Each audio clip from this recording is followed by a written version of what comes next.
1815, the year of the Congress of Vienna. Some say they were on something when they removed the Spanish people from Europe and sent them to Mexico and renamed Europe to the German Confederation.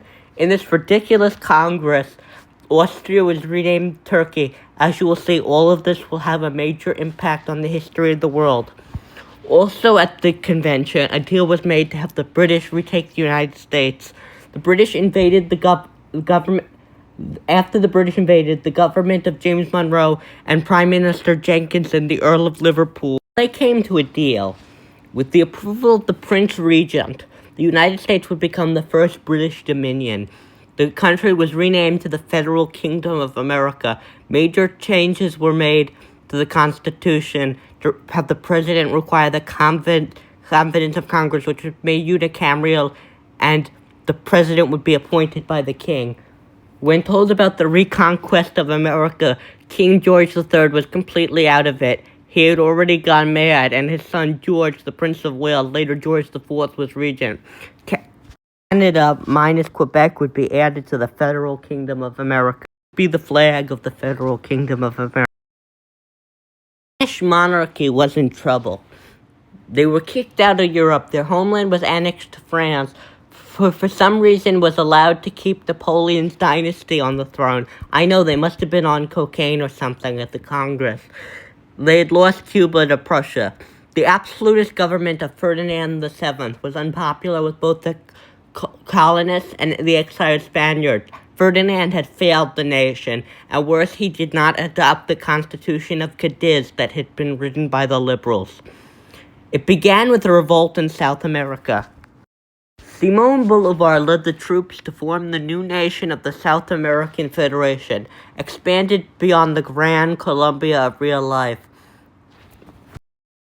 Fellow Americans took advantage of this weakness and invaded Florida and the historical Mexican cession lands. So they supported the South Americans in their struggle, taking the Isthmus of Panama. Monroe used this and the British support to maintain his popularity, and just like in real life, he ran unopposed in the 1920 election. Something had to be done, so two Spanish generals made an alliance. They were Rafael de Riego and Antonio de Lopez de Santa Anna, and they made this alliance in 1821. They agreed to overthrow the monarchy and establish a federal republic. On July 4th, 1821, the entire Spanish royal family was arrested and later executed. The republic was proclaimed. The British, who had supported the coup, ended the war with more favorable terms for the Spanish than anticipated. The country was renamed to the Federal Republic of Spanish America, and Riego would become its first president.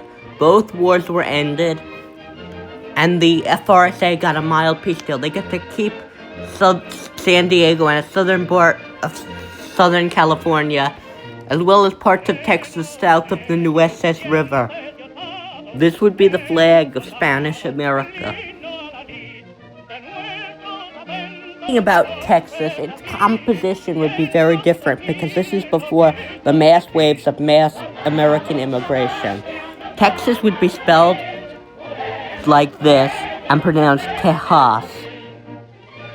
The new republic would develop two political parties, the Partido Liberal, commonly known as the PL, and the Partido Conservador, or Conservative Party, or PC. Riego became the republic's first president, and his first act was to ban slavery. Many people in his government were black or mixed race, so it was common sense to British would secure favorable trading rights in the new republic and give the republic the Isthmus of Panama back to bolster the new government.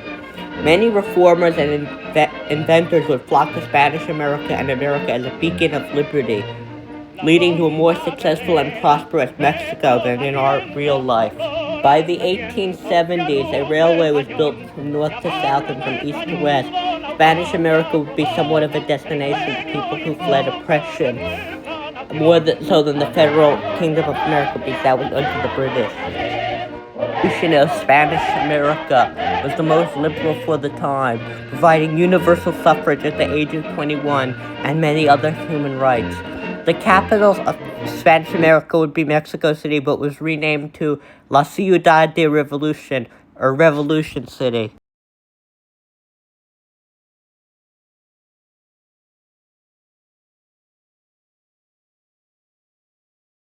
President Riego served one term in office and retired, passing a new constitutional amendment that presidents can only serve one 6-year term, but could be extended in wartime. This would become the concept of no re-election, which would be a concept in real life. Would be succeeded in by Santa Anna in 1827, who led the PC.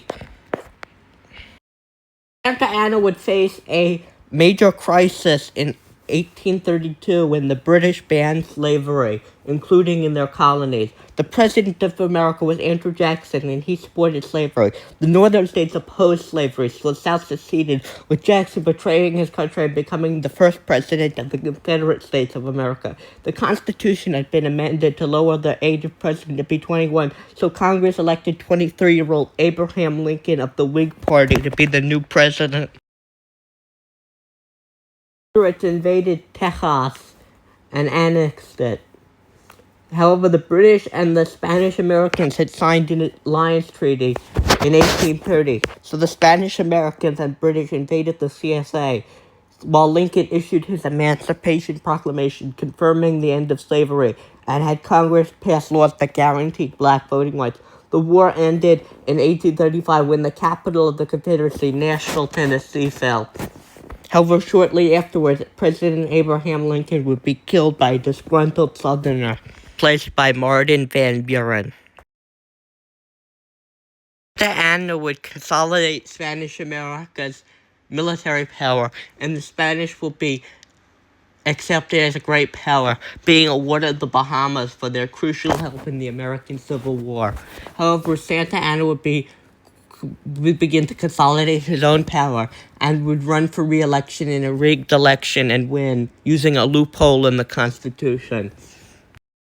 Discontent rose in Spanish America. The PL's leader, Benito Juarez, would call for a free election, and Santa Anna would stand down. This would be refused. By 1840, the situation was primed, and a revolution began.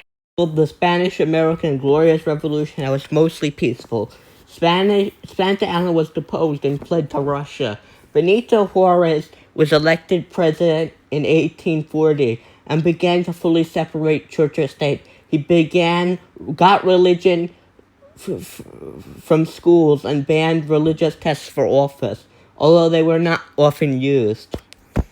This would upset some conservatives, but Juarez had the whole support of the British, so they couldn't really do anything to challenge him. But things would happen in Britain.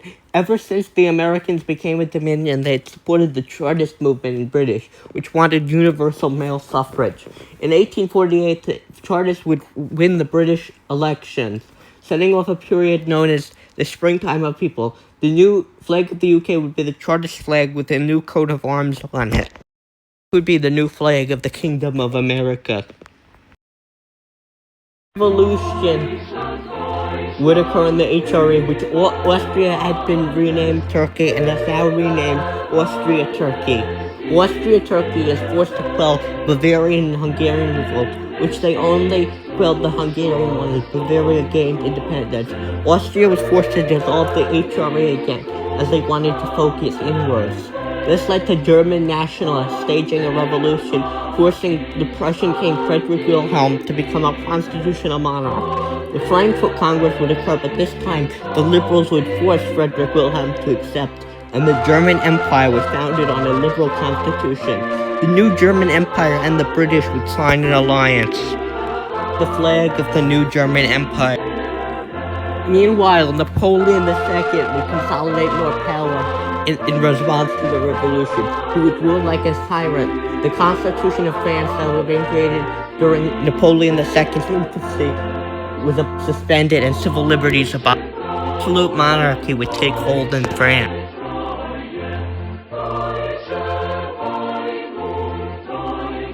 While in America, reactionaries in the South would come to power in state government, establishing Jim Crow laws. Black voting rights that had been established by Lincoln were diluted using, they were historically, by literacy tests, such as poll taxes. Meanwhile, in the 1860s, Germany would create a plan with the British to take back the Rhine. This plan would trigger in 1870 when the Chancellor of Germany, Otto von Bismarck, edited a telegram provoking France to declare war. The German army, combined with the British army, overpowered the French army that was outdated and inexperienced, broke through the French lines by breaking through the Ardennes and surrounding the French at Dunkirk. In one blow, almost the entire French army was annihilated. Russia was also covertly supporting the Germans, wishing for a weakened France. The Germans and British marched on Paris, and Napoleon II was forced to sign a humiliating peace deal that gave up the Rhineland, but not Alsace-Lorraine. In Africa, things would go much the same as they were historically. But Spanish America would embrace an isolationist foreign policy and break the alliance with the British, but they would still have friendly relations. In the 1910s, Emiliano Zapata would become the president of Spanish America, implementing his agrarian policies known as Zapatismo. In 1914, the Austro-Turkish heir to the throne, Franz Ferdinand, would be killed in Venice by an Italian nationalist allegedly working for Naples. Austria would declare war on Naples and would be joined by France. Russia joined France and Austria under Nicholas II, seeking to gain more of Scandinavia. The German plan was to knock France and Austria-Turkey out of the war first, and then turn on Russia, which they feared would become too powerful. Encirclement, the Germans pulled out of East and West Prussia. By shortening their front line, they quickly knocked France out of the war, with their powerful army inflicting several major defeats on the French. But the line would stall in the Sudeten Mountains and develop into trench warfare. The British would open another front by taking control of Zagreb, formerly Constantinople, and using an Ottoman revolt to crush the Russians in Anatolia. An Austro-Turkish telegram would be sent to the Kingdom of America, saying they could switch sides and betray the British in exchange for Spanish-American lands. This would cause Spanish America to join the war just in time for the two Russian revolutions. Result in a Bulgarian, Yugoslavian state that would include Bulgaria, a Byzantine Empire, a new Ottoman Empire, Romania, and Poland-Lithuania gaining independence. Lenin had been sent to Russia and would form the Soviet Union. The front lines would collapse, and a revolution in Austria-Turkey would see Emperor Charles I deposed, and a republic would be declared, renaming the country back to Austria. The peace treaty would result in large war reparations and the loss of Transylvania to Romania, and the creation of a new established Italian state in French and Austrian land. Monarchy would be abolished, and a new fascist state, led up by Jacques Doreau, would take power and establish a fascist dictatorship. Meanwhile, in 1929, the Great Depression would begin, leading Austria to come under leadership of the Austrian painter in 1933, who would turn the country into a fascist dictatorship bent on revenge. This would be the flag of the new Austrian Reich. In 1936, the Austrian painter would begin violating the treaty. Meanwhile, France would invade Vietnam, provoking the outrage of the world. In 1938, he would demand the annexation of Venice. The Allies would meet in Strasbourg, Austria, and leave it to Austria. The next year, the Austrian painter would partially annex northern Italy and establish a Naples puppet state. In 1939, the Austrian painter would sign the Molotov-Ribbentrop Pact and would invade Poland. Austrian and Soviet troops would overrun Poland. In 1940, the Austrian painter's troops would use blitzkrieg to start a surprise attack across the undefended Alps. As Germany was about to capitulate, France swooped in and joined the war on Austria's side and stole the Rhineland. The German Chancellor Konrad Adenauer and the German Kaiser fled the country. Southern Germany was annexed into Austria, while the northern puppet state of Prussia was established. In 1941, the Austrian painter would invade the Soviet Union, much to the leader of the Soviet Union's surprise, Joseph Stalin. He would threaten their capital, Leningrad. Leningrad would be the capital because the Baltic states and Finland never gained their independence. However, the tide would turn. Austrians would be cut off and destroyed at Leningrad. With the defeat, the Soviet leader Stalin would order a massive push called Operation Bagration to go off in 1944. While the French would make a mistake and attack the Spanish Americans, causing them to join the war. A landing would happen in Normandy and Paris would be captured, forcing the French out of the war.